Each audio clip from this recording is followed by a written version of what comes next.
आप देख रहे हैं मेरा चैनल चंद्रा ज्ञान गुरु।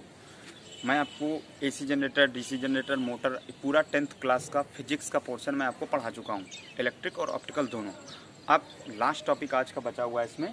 इसके बाद न्यूमेरिकल हैं, अभी मैं न्यूमेरिकल आपको नेक्स्ट एक वीडियो में लेकर आऊँगा कि प्रत्यावर्ती धारा और दिष्ट धारा में अंतर, ठीक है, एसी करंट और डीसी करंट में डिफरेंस। तो मेजर तो 3 है, इसके अलावा एडवांटेज और डिसएडवांटेज हैं, उनको भी मैं आपको इस डिफरेंस के फॉर्म में ही बता दूंगा। तो वो भी आप एडवांटेज या मतलब लाभ और हानि लिखने को भी अगर आ जाए अलग से तो वो भी आप लिख सकते हैं और आपके इसमें डिफरेंस में पॉइंट भी ज़्यादा हो जाएंगे।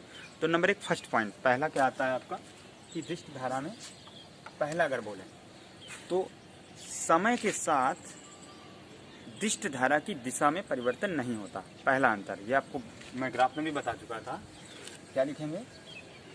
समय के साथ,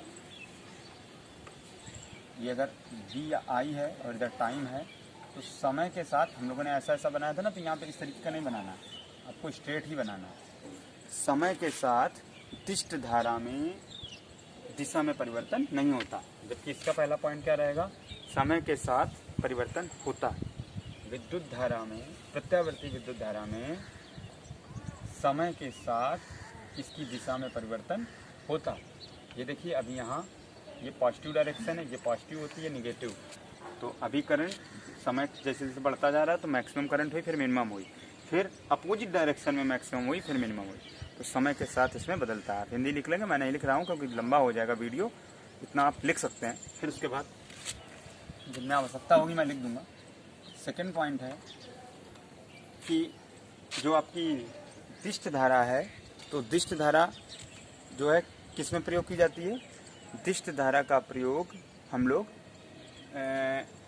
घरों में उपकरणों को चलाने में, ठीक है, और दिष्ट धारा का इलेक्ट्रॉनिक्स के उपकरणों को चलाने में करते हैं, ठीक है। इस तरीके से आप शॉर्ट में लिख सकते हैं इसको, इलेक्ट्रॉनिक्स के उपकरण, ठीक है, या टार्च में प्रयोग, टार्च में प्रयोग करते हैं, ठीक है, जलाने के लिए। पूरी बात भी आप कंप्लीट लिखें, अगर आप कंप्लीट बात नहीं लिखेंगे तो भी आपको दिक्कत होगी। इसके बाद और इसमें प्रत्यावर्ती में आप क्या कहेंगे? इसका उपयोग कहाँ किया जाता है? तो जो प्रत्यावर्ती है आपकी, तो प्रत्यावर्ती धारा कारखानों में या बड़ी मशीनरी को या बड़े मोटरों को चलाने में होती है। तो इसका उपयोग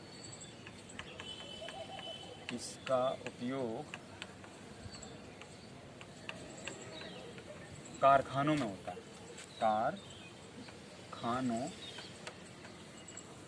में होता है, ठीक है। नेक्स्ट है आपका तीसरा पॉइंट है, इससे विद्युत सेल या संचायक सेल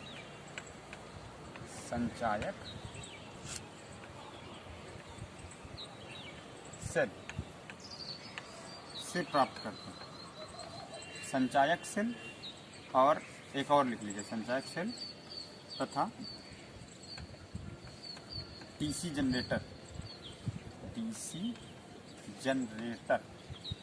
से प्राप्त करते हैं।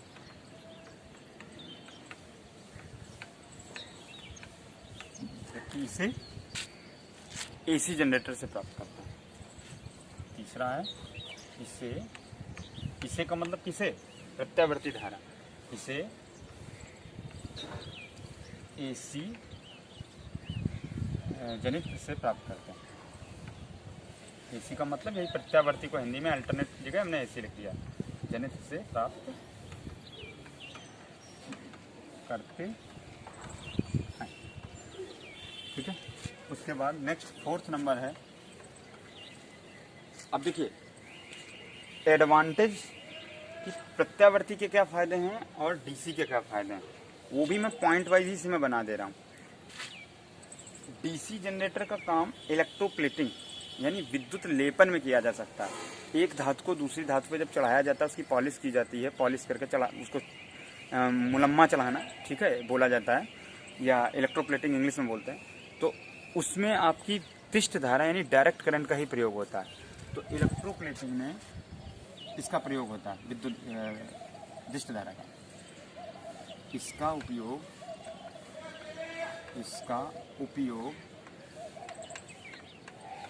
दिष्ट विद्युत लेपन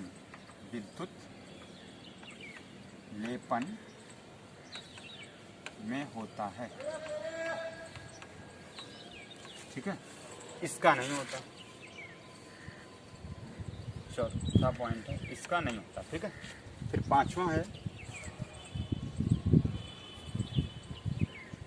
पांचवा पॉइंट है आपका कि जो आप बोल सकते हो इसमें, जो आपकी डीसी करंट है, इसको लाना ले जाना बड़ा कठिन है, और एसी जो होता है उसको लाना और ले जाना बड़ा आसान है, ठीक है। तो एक इसका अंतर आप ये लिख सकते हैं कि हाँ, इसमें पहले ये लिख लीजिए, छोटे वाले पॉइंट लिख लीजिए, इसका उत्पादन कठिन है, इसका उत्पादन कठिन, ठीक है, और इसका उत्पादन सरल, इसका उत्पादन सरल, ठीक है। छठे पॉइंट में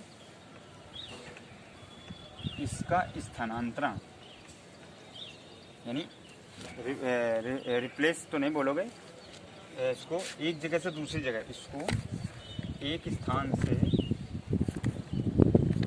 दूसरे स्थान तक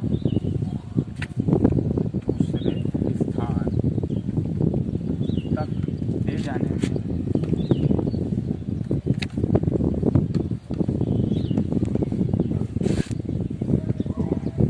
कम खर्च हुआ व्यय होता है।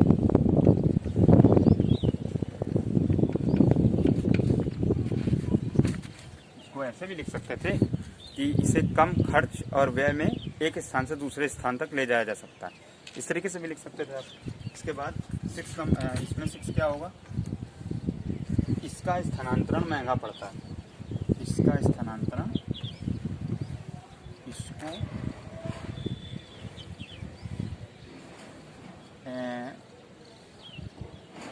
एक स्थान से दूसरे स्थान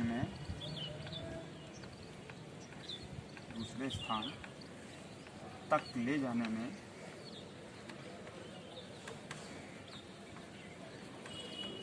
अधिक व्यय लगता है, अधिक व्यय और असुविधा होती है।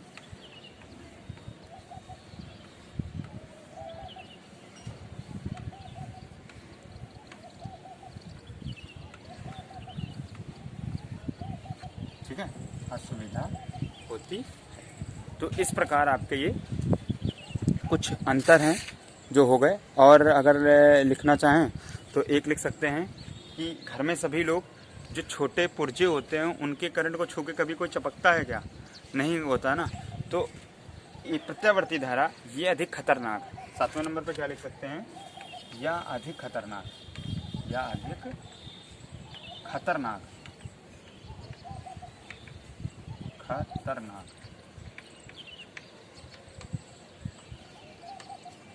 अब बोर्ड में आपको दिख नहीं रहा होगा सफ़ेदी की वजह से, इसको मैं ब्लैक करूँगा, ठीक है। और ये 7वें पे या कम खतरनाक, ये क्या है? कम खतरनाक है। ये ये वाला भी पॉइंट आपका क्लियर हो गया होगा। इसके बाद अगर 1-2 पॉइंट की और मैं बात करूं, इलेक्ट्रोप्लेटिंग की मैं बात आपको बता ही चुका हूं, ठीक है। इसके अलावा और कोई एक्स्ट्रा पॉइंट आपका छूट नहीं रहा है, ठीक है। हाँ, एक पॉइंट और है, ट्रांसफार्मर आपने देखे होंगे, तो ट्रांसफार्मर सिर्फ एसी के लिए लगा होता है।